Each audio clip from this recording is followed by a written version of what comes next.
First of all, good afternoon to everybody here, and again, thank you for being here. मैं ज़्यादा वक्त नहीं लेना चाहूँगा. आई थिंक यहाँ पे जितने भी प्रोड्यूसर्स और डायरेक्टर्स हैं मुझसे बहुत ज़्यादा क्वालिफाइड हैं और इस परेशानी से कई बार गुजर चुके हैं.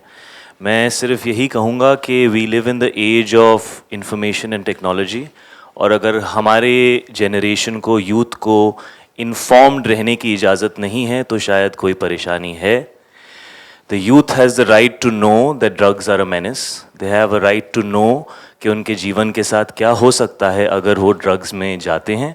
फिर वो पंजाब का यूथ हो, महाराष्ट्र का यूथ हो, पूरे हिंदुस्तान का यूथ हो या पूरी दुनिया का यूथ हो, ये फिल्म जो मैसेज दे रही है उस मैसेज को सपोर्ट करने की ज़रूरत है.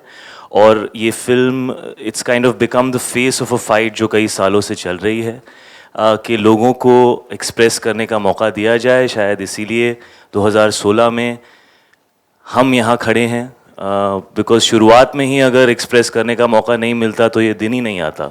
सो let's make sure we stick to what this country stands for and what everybody here is trying to fight for. That's it. Thank you Shahid.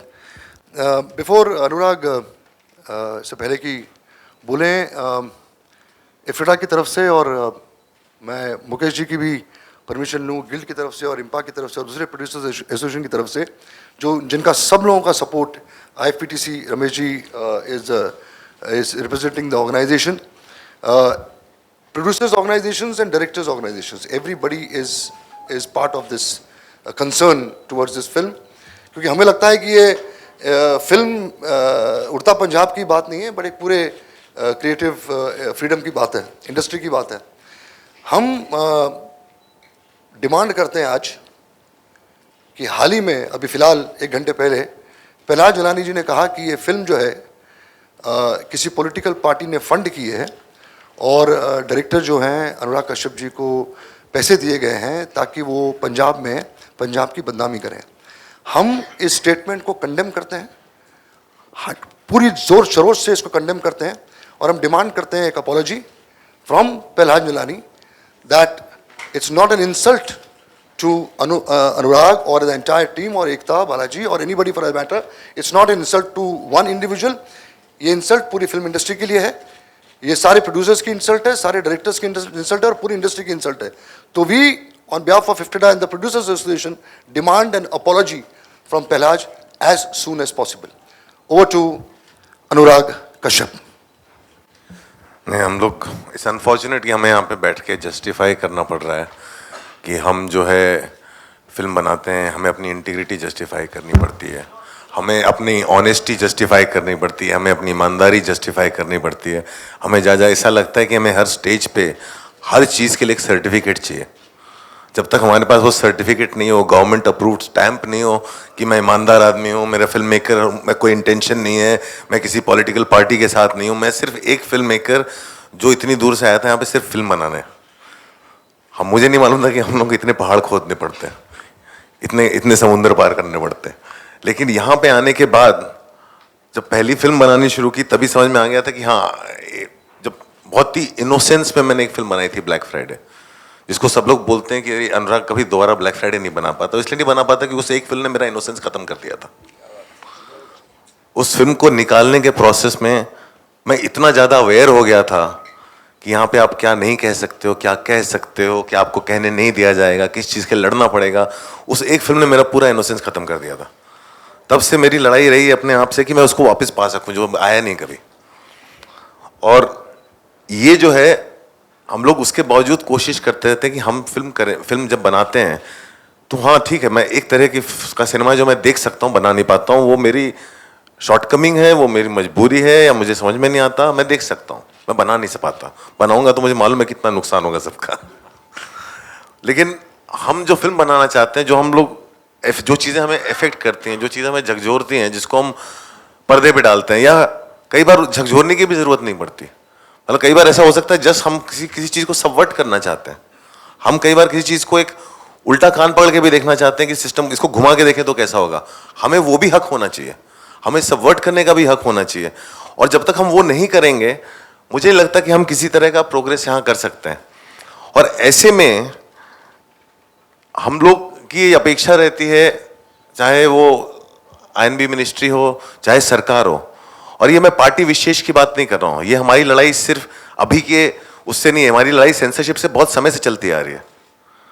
ये हमेशा जो है सब लोग उसको जो है एक किसी एंटी पर्टिकुलर पार्टी का एंगल दे करके उसको एक बहुत बड़ा खेल बना दिया जाता है और हमारी बात को कभी सीरियसली लिया नहीं जाता है। तो it is not that.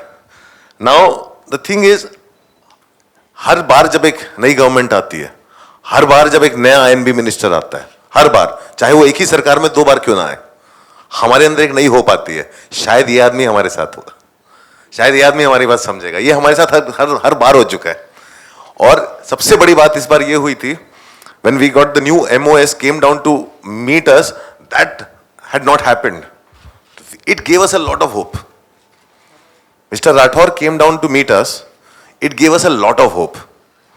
When Mr. Prahlad Nehlani was made the censor board chairman, Bhatt साहब खुद बोलते हैं हमारे अंदर के बीच का आदमी चेयरमैन बना है. It gave us a lot of hope.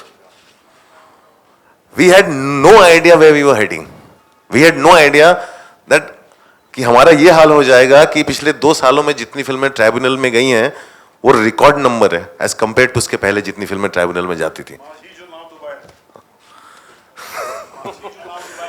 मतलब ऐसा कभी हुआ नहीं। मतलब क्या हमारी फिल्में इन पिछले 2 सालों में इतनी ज्यादा मतलब बद से बदतर हो गई कि हर फिल्म को ट्राइब्यूनल में जाके क्लियर होना पड़ता है, या फिर हम लोग किसी एक ऐसी फोर्स के साथ डील कर रहे हैं जो वहां पे बैठ के अपनी मनमानी कर रहा है।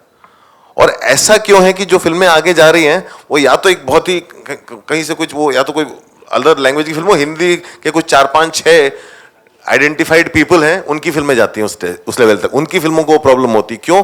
क्योंकि ये वो लोग हैं जिनका अपना माइंड है, ये वो लोग हैं जो अपना एक पॉइंट ऑफ व्यू रखते हैं, और ये वो लोग हैं जो डिबेट करते हैं, जो आंख मूंद करके बात नहीं मान लेते हैं, तो उनको बहुत ज्यादा ट्रबल होती है। और बाकी जो लड़ते हैं उनको किसी तरह बुली करा के डिले करा के एक प्रोसेस बन गया है कि फिल्म को इतना डिले करो कि रिलीज तक के पास तक पहुंच जाए।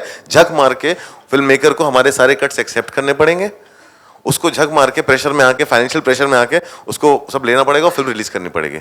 और इस तरह का जो एक बुलिंग एटीट्यूड है जो बहुत समय से चला जा रहा है, और उसको डिफेंड करने के लिए इतने सारे झूठ का सहारा ले जा रहा है। वो हर बात पे झूठ होती है। उनको हम यहाँ पे आज सुबह बहुत सारे नए एलिगेशंस प्रहलाद जी ने दिए। उन्होंने पहली चीज जो बोली कि मंडे को उनका वो रेडी था सर्टिफिकेट और हम में से कोई लेने नहीं आया। हमने कल एक लीगल लेटर उनको भेजा था जो उनके ऑफिस ने खुद उनके ऑफिस ने साइन करके एक्सेप्ट किया। ये legal letter for him to give us the official statement, ये उनके ऑफिस ने साइन किया। इसकी कॉपी सबके लिए, will give you a copy of it. मैं यही बता रहा हूं, ये वो आदमी है जो जिनको जब पकड़े जाते हैं उनको समझ में नहीं आता है, तो धड़ बिना सोचे समझे मुंह से एक के बाद एक उनके झूठ निकलता रहता है। हमें ऐसा आदमी नहीं चाहिए जो हमारे सेंसर बोर्ड का चेयरमैन हो। It is meant to be a certification board. It's not meant to be a censor board. We want someone we can put our point across with, and we don't want to cut our films. Fact कि जब हम अपनी film edit करने के बाद, इतना time लगाने के बाद, जब सेंसर बोर्ड में या सर्टिफिकेट, हमें सेंसर बोर्ड ही बोलना ज्यादा अच्छा है, में डालते हैं तो हमारी तरफ से वो डेफिनेटिव फिल्म होती है। वो फिल्म हम रिलीज करना चाहते हैं इसलिए हम डालते हैं, हम सर्टिफाई करने के लिए डालते हैं, ना कि कोई आए और हमारी फिल्म को काटना शुरू करे। हम लोग कहीं ना कहीं हमारी एक जिम्मेदारी है जो हम समझते हैं। हम लोग ऐसे ही नहीं उठ के खामखा कोई फिल्म बना दे रहे हैं। और मैं तो बल्कि ये भी कहूंगा, मैं तो सेंसरशिप के इतना खिलाफ हूं कि अगर कोई उठ के खामखा भी फिल्म बनाए तो उसको भी अलाउड होना चाहिए, बिल्कुल अलाउड होना चाहिए। क्योंकि वो उस फिल्म को रिजेक्ट करने का हक जो है ऑडियंस को ही होना चाहिए।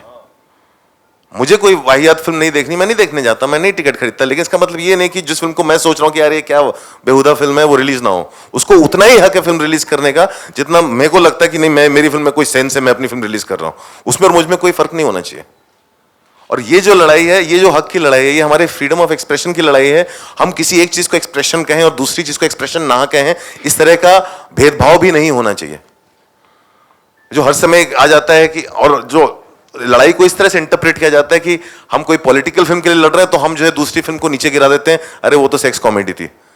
क्यों भाई? दोनों फिल्म कहीं ना कहीं मेरे लिए एक ही क्वेश्चन में, हमारी सेंसिबिलिटीज अलग अलग हो सकती हैं, हम हर तरह की फिल्म देखना चाहते हैं, हर तरह की फिल्म की ऑडियंस है, हर तरह की फिल्म ऑडियंस को वो राइट दो ना रिजेक्ट करने का। वो राइट एक आदमी कैसे बैठ के डिसाइड कर सकता है पूरे देश की मोरालिटी? मेरी मॉरल बाउंड्रीज हो सकता है छोटी हो, उनकी मॉरल बाउंड्रीज हो सकता है ज्यादा चौड़ी हो, और हमें क्यों नहीं हक है हम अपनी अपनी मॉरल बाउंड्रीज खुद तय करें. So that's the whole thing, and it's also to register a protest that the kind of the way Mr. Nehlani has been dealing with it, it is not just distressing, it's financially distressing on us. It is literally breaking our backs and confidence. A lot of producers and studios are not attempting to encourage and go out and support a cinema that makes sense to a whole lot of us. Is because of the attitude of a man sitting up there. So somewhere I feel Sudhir is right when he says that ये एक systematic तरीका है हमें ये बोलने का कि आप जो है ऐसा सिनेमा मत बनाओ. And we want our right to do that.